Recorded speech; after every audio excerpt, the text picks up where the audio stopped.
Hmm? Oh, it's the Traveler in Paimon. And Xiangling. Greetings, friends. It's been a while. Hey, what brings you here? Has something happened? What's with this great big stone on the ground? Long story. So, just to confirm, I will assume responsibility for handling this stone of unknown origin. Any objections? None here. You know how to get things done, Keqing. As long as it's with you, I can rest easy knowing that it's in safe hands. Should I take this to mean that you doubt the relative safety of leaving this in the hands of the Tianquan? Huh? Well, for starters, Keqing is the one who's always out running errands, rain or shine. Besides, you don't seem to give a wooden more about this whole thing anyway, so what's it to you? I was merely joking. You, meanwhile, seem only too ready to pounce when an opportunity to publicly lambaste me arises. Even when it means giving our poor mutual friend here the cold shoulder. By no means. You wish to know about the stone, I presume. Then let me invite the great seafarer Captain Beto to tell the story, if she would be so kind. You... Fine. Well, it's a big one, right? And such a smooth surface, too. Makes you think there's gotta be a good chunk of jade in there. It was found by a fishing crew, not far off the coast. It must have been underwater for years, so the erosion will be what's given it that smooth finish. Finds like this cannot be kept as private property, and must be submitted to a holder of public office. Placing it into our custody will also give them peace of mind.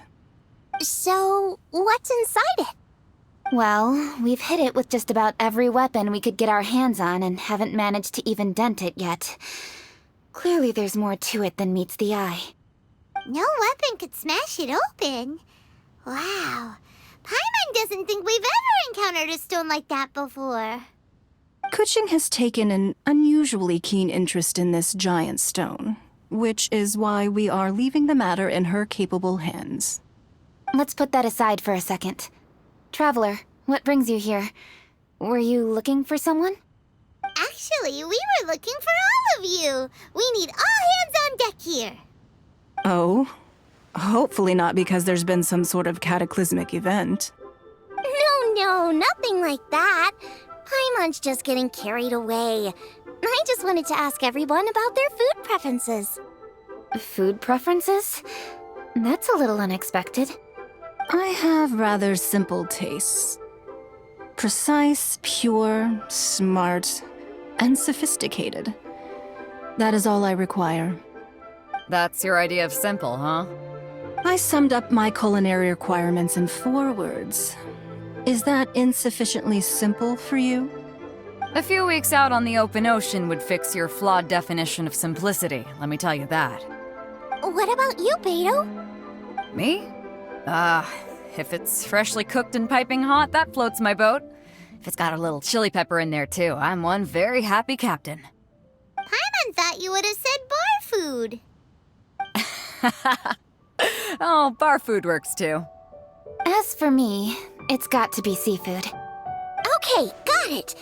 So, seafood, piping hot, and, simple but sophisticated. And that's where I would disagree. Traveler, surely you've heard of golden shrimp balls. Oh my, they're my favorite. You need to wash and devein the shrimp, wrap it in finely sliced potato strips, then deep fry it to perfection. There's no room for cutting corners. They're very precisely put together. They taste pure, the presentation is smart, and the skill needed to cook them is highly sophisticated. It fits Ningguang's forward summary to the letter. Huh. So what you're saying is, for all the frills and trills, good food is all the same at the core? I heartily agree. Golden shrimp balls are a prime example. Their essence lies in combining art and nutrition in a single package. It is a dish of true value. Okay, got it. So Keqing loves golden shrimp balls. I didn't say that. Did I? No, at least not outright. Alrighty! Thanks for all your input. I'll be sure to take it all into consideration. Traveler, Paimon, do you have anything planned after this?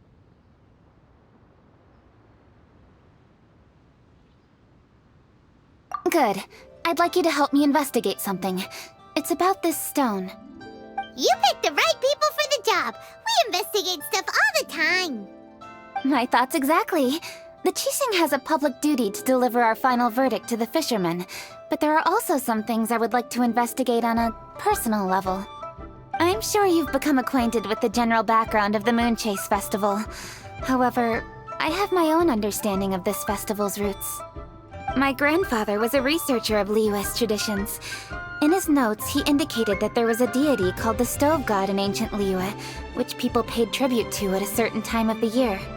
Very few written records make mention of the Stove God, and those that do are notoriously confusing. Some scholars believe that the Stove God was just another title held by the Lord of Geo, but others suggest that this was a different deity altogether. One folktale even claims that the ancients found the Stove God's shrine, but there was no statue, only a huge, smooth slab of stone. Shortly after it was found, the stone was lost in transit, and it hasn't been seen since.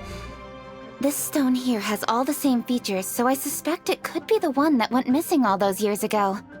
After many years of researching ancient texts, my grandfather came to believe that the practice of paying seasonal tribute to the Stove God may be best described as a festival. He called it the Stove God Festival. That would make it the forerunner to the Moon Chase Festival we know today.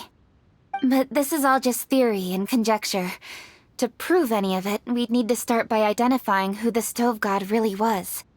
Now that Rex Lapis has passed on, and Liyue has entered the age of humankind, his successors should continue to respect our nation's culture and traditions, just as he did. That's why I think the responsibility for this situation should fall to me. It's a chance to shed light on our history, revitalize an ancient tradition, and possibly prove my grandfather's hypothesis along the way. With any luck, we'll nail all three in one fell swoop.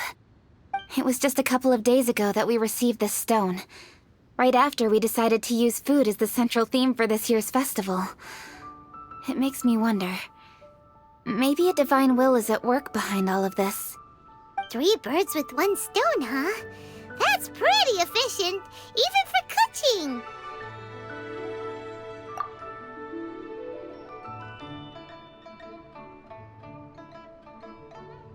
Hey, don't worry about that. This sounds super important, so don't mind me. Besides, we're only... Wait a second. I got it! What? Why are you shouting? Keqing, can I tag along for your investigation? But... Since it's all about the Stove God, I might get to learn something useful about cooking along the way. It'll be great inspiration for me in the competition. Please, let me come along. I promise I'll help. if it means that much to you... Okay, I suppose you can come. Really? Yay! Thank you so much! You're the best! Now that that's settled, time to get going. Jingsa Village is said to be home to a lot of historical texts, so I'd like to start by making some inquiries there. Alright, then it's off to Qingsa we go!